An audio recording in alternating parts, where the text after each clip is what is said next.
मंदिर के निर्माण में ऐसा क्या मिला जिसकी इतनी ज्यादा चर्चा हो रही है? जब नासा के वैज्ञानिकों को इन चीजों के बारे में पता चला तो वह भी हैरान रह गए। और सबसे बड़ी बात की, जब आपको इनके बारे में पता चलेगा तो आपके भी रोंगटे खड़े हो जाएंगे।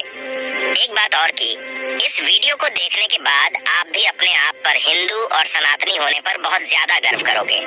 आखिरकार कई सालों के इंतजार की घड़ी अब खत्म हो चुकी है और राम मंदिर भी बनकर तैयार हो चुका है। अब लोग 22 जनवरी का इंतजार कर रहे हैं, क्योंकि इस दिन की भारत के लोगों को ही नहीं बल्कि दुनिया के लोगों को इंतजार है। लोग राम लल्ला की स्थापित होने वाली मूर्ति को देखकर झूम उठेंगे, क्योंकि इस दिन के बाद राम मंदिर के दरवाजे हमेशा के लिए भक्तों के लिए खोल दिए जाएंगे।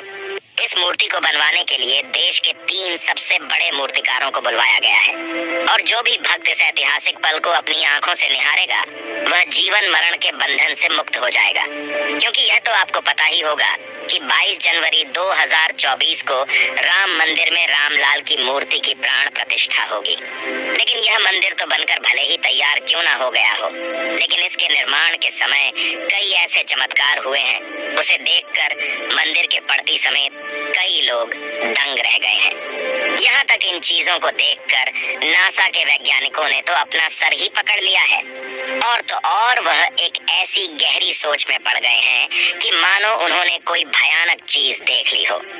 आज की इस वीडियो में हम राम मंदिर के बनते वक्त हुए उन चमत्कारों और रहस्यमयी चीजें के बारे में आपको बताएंगे, जिसे सुनकर शायद आप भी यकीन ना कर पाओ। लेकिन वीडियो को शुरू करने से पहले प्रभु श्री राम के सच्चे भक्त होने के नाते आप लोगों को इस वीडियो को लाइक करके नीचे जय श्री राम कमेंट में लिखना होगा, ताकि प्रत्येक देशवासी को ये पता लग जाए कि हम हिंदू भी किसी से कम नहीं, ताकि ऐसी ही रहस्यमय वीडियो आपको लगातार देखने को मिल सके। आपको बता दें कि जब यहाँ मंदिर निर्माण का काम चल रहा था तब एक 1200 खांभों की ड्राइंग तैयार करवाई गई और अमेरिका से एक विशिष्ट वैज्ञानिकों की टीम को बुलवाया गया, ताकि वे इसका निरीक्षण करके होने वाली हर एक कमियों को दूर कर दे और राम मंदिर की शान में 4 चांद लगा दे। लेकिन जैसे ही राम मंदिर के निर्माण के वक्त वहाँ की धरती को खुद गया, तब उस धरती से एक ऐसी वस्तु निकली कि उसे BCC देखकर सभी के होश उड़ गए, और उसे चमत्कारी और दिव्या वस्तु ने न सिर्फ उन वैज्ञानिकों के होश उड़ाए बल्कि भारत सरकार को भी हिलाकर रख दिया। जिसके बाद तुरंत एक कमेटी बनाई गई और उसकी जांच के लिए लगा दी। लेकिन उसके बाद कुछ ऐसा हुआ कि वे सभी भी प्रभु श्री राम के भक्त बन गए। दरअसल यह बात है राम मंदिर के निर्माण के समय की, जब अमेरिका से थॉमस नाम के एक वैज्ञानिक भारत में राम मंदिर निर्माण कार्य के दौरे पर आए हुए थे। यहाँ आकर उन्होंने देखा कि राम मंदिर का निर्माण कार्य तो काफी चल रहा है, जिसके बाद उन्होंने अपना रूटीन काम फिर से करना शुरू कर दिया और अपना काम करना शुरू कर दिया। अपने काम करने के दौरान जैसे ही उनकी नजर मंदिर परिसर की तरफ गई तो उन्हें एक ऐसी जगह दिखाई जहाँ पर वहाँ धरती नरम पड़ी हुई थी। देखने में वह धरती वहाँ की जगह से पूरी अलग ही दिख रही थी। थॉमस को अपनी अंतरात्मा से कुछ अलग सी प्रेरणा मिलने लगी और तुरंत थॉमस ने अपने मजदूरों को वहाँ की खुदाई करने को बोल दिया। एक बार के लिए तो मजदूर भी हैरान हो गए कि ऐसी धरती की वह खुदाई क्यों करवा रहे हैं, लेकिन मजदूरों को तो उनका ऑर्डर मानना ही काम था, इसलिए उन्होंने बिना कुछ सवाल किए खुदाई शुरू कर दी। जैसे ही वहाँ पर खुदाई शुरू हुई, कुछ ही देर बाद उस धरती से पानी का प्रवाह शुरू हो गया। उस बहते हुए पानी को देख खुदाई करने वाले मजदूर परेशान हो गए, क्योंकि पानी के अंदर खुदाई करना मुश्किल ही नहीं बल्कि नामुमकिन सा हो जाता है। लेकिन जब इस पानी का सर्वेक्षण किया तो पता चला है कि यह पानी तो पास ही में बह रही सरयू नदी का पानी है। वे लोग ये समझ नहीं पाए कि यह माता सरयू का आशीर्वाद है कि वह खुद राम मंदिर के निर्माण में सहयोग कर रही थी। इस पानी ने सभी वैज्ञानिकों को एक गहरी सोच में धकेल दिया। वे यह सोचने लग गए कि अगर ऐसे ही पानी निकलता रहा तो जहां एक भव्य मंदिर का निर्माण कैसे हो पाएगा, क्योंकि एक पानी वाली सतह पर मजबूत मंदिर बनवाना कोई हंसी खेल की बात नहीं थी। उस समय सभी के दिमाग में एक ही बात थी कि सरयू नदी का मंदिर की भूमि के नीचे मिलना कोई चमत्कार है या फिर कोई कुदरत का करिश्मा, यह कोई भी नहीं जानता था। आखिरकार जब कोई भी समाधान नहीं मिला, तब सभी मिलकर श्री राम से प्रार्थना करने लगे, क्योंकि जाहिर सी बात थी, जब तक वो माता सरयू के पानी की धारा बंद नहीं होगी, तब तक आगे का काम शुरू नहीं किया जा सकता था। लेकिन अगले ही दिन श्री राम ने उनकी पुकार सुन ली और माता सरयू का पानी स्वतः ही बंद हो गया और एक बार फिर राम मंदिर का निर्माण कार्य जोरों शोरों से शुरू हो गया। और यह काम इस कदर चला कि अब यहाँ अपने अंतिम छोर पर पहुंच चुका है, या यूं कहें कि यह पूरा तैयार ही हो गया है और 22 जनवरी को यहाँ श्री राम की प्राण प्रतिष्ठा भी की जाएगी।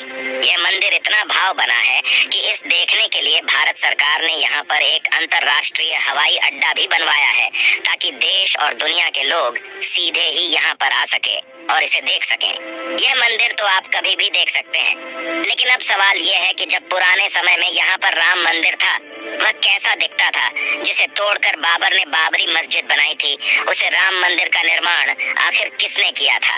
क्योंकि यह रहस्य आज तक सीमित लोगों को ही पता है, ज्यादातर लोगों को इसके बारे में कुछ भी मालूम नहीं है। तो चलिए आज मैं आपको इसका पूरा रहस्य इस वीडियो के माध्यम से बता देता हूँ, तो बने रहेगा हमारे साथ वीडियो में एंड तक। आखिर उस समय भगवान राम की नगरी अयोध्या को किसने बनाया था? यह पवित्र नगरी हिंदुओं के लिए बहुत ही ज्यादा महत्वपूर्ण है, क्योंकि यहाँ पर स्वयं प्रभु श्री राम का जन्म हुआ था, इसलिए इसे राम जन्मभूमि भी कहते हैं। इतिहासकारों के अनुसार कौशल प्रदेश की प्राचीन राजधानी अवध को कालांतर में अयोध्या और बौद्ध काल में साकेत कहा जाने लगा। अयोध्या मूल रूप से मंदिरों का शहर था। हालांकि यहाँ खुदाई के वक्त आज भी हिंदू, बौद्ध एवं जैन धर्म से जुड़े मंदिरों के अवशेष देखे गए, जिसमें खंभों से लेकर हिंदू आकृतियां बनी हुई थी। अयोध्या नगरी में होने का वर्णन भी वाल्मीकि रामायण में मिलता है। कहते हैं कि भगवान श्री राम के जल समाधि लेने के पश्चात अयोध्या कुछ काल के लिए उजाड़ सी हो गई थी, लेकिन उनकी जन्मभूमि पर बना महल वैसे का वैसा ही था। भगवान श्री राम के पुत्र कुश ने एक बार पुनः राजधानी अयोध्या का पुनर्निर्माण कराया। इस निर्माण के बाद सूर्य वंश की अगली 44 पीढ़ियों तक इसका अस्तित्व आखिरी राजा महाराजा बृहदबल तक अपने चरम पर रहा। कौशल राज बृहदबल की मृत्यु महाभारत युद्ध में अभिमन्यु के हाथों हुई थी। महाभारत के युद्ध के बाद अयोध्या उजड़ सी हो गई, मगर श्री राम जन्मभूमि का अस्तित्व फिर भी बना रहा। इसके बाद यह उल्लेख मिलता है कि ईसा के लगभग 100 वर्ष पूर्व उज्जैन के चक्रवर्ती सम्राट विक्रमादित्य एक दिन आखेट करते करते अयोध्या पहुंच गए। थकान होने के कारण अयोध्या में सरयू नदी के किनारे एक आम के वृक्ष के नीचे वे अपनी सेना सहित आराम करने लगे। उस समय यहाँ घना जंगल हो चला था, कोई बसावट भी यहाँ नहीं थी। महाराज विक्रमादित्य को इस भूमि में कुछ चमत्कार दिखाई देने लगे। तब उन्होंने खोज आरंभ की और पास के योगी व संतों की कृपा से उन्हें झांत हुआ कि यह श्री राम की अवध भूमि है। उन संतों के निर्देश से सम्राट ने यहाँ एक भव्य मंदिर के साथ ही कूप, सरोवर, महल आदि बनवाए। कहते हैं कि उन्होंने श्री राम जन्मभूमि पर काले रंग के कसौटी पत्थर वाले 84 स्तंभों पर विशाल मंदिर का निर्माण करवाया था। इस मंदिर की भव्यता देखते ही बनती थी। विक्रमादित्य के बाद के राजाओं ने समय समय पर इस मंदिर की देखरेख की। उन्हीं में से एक शुंग वंश के प्रथम शासक पुष्यमित्र शुंग ने भी मंदिर का जीर्णोद्धार करवाया था। पुष्यमित्र का एक शिलालेख अयोध्या से प्राप्त हुआ था, जिसमें उसे सेनापति कहा गया है तथा उसके द्वारा 2 अश्वमेध यज्ञों के किए जाने का वर्णन है।